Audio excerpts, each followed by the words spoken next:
হুঁশিয়ার সাবধান, চিন্মার দুই গেলে নারে তাকবীর, আল্লাহু আকবার।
আমরা সকলেই অবগত আছি, আজকে দীর্ঘদিন যাবৎ এই সোনার বাংলাদেশে ইসকন নামক এক কালচক্র এদেশের ভূমিকে, এদেশের মাটিকে কলঙ্কময় করার অধ্যায় বানাইতে চাইতেছে।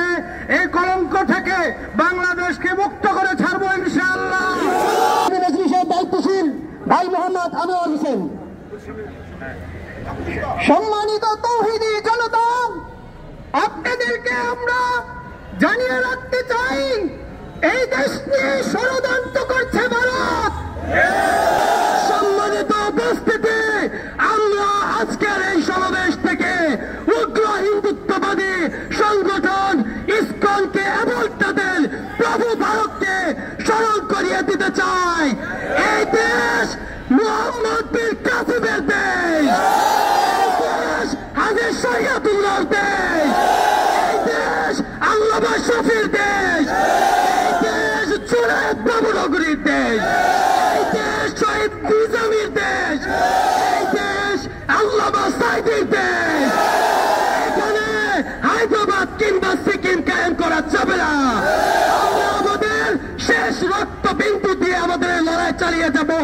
সংগ্রামী সাথী ও বন্ধুগণ, আমরা ইতিমধ্যে জেনেছি বাংলাদেশের মুসলমান, ইসলাম এবং ওলামায়ে কেরাম, টুপিওয়ালা, দাড়িওয়ালাদেরকে এতদিন পর্যন্ত পুরা বিশ্বব্যাপী বিশ্বের অমুসলিমরা, ইহুদি নাসারারা জঙ্গি এবং সন্ত্রাস হিসাবে আখ্যায়িত করত। কিন্তু ইতিমধ্যেই সূর্যের আলোর ন্যায় প্রমাণ করে দিয়েছে ইসলাম ও ইসলামওয়ালারা, দাড়িটুপিওয়ালারা, ওলামায়ে কেরামরা জঙ্গি এবং সন্ত্রাস নয়। জঙ্গি এবং সন্ত্রাসকে লালন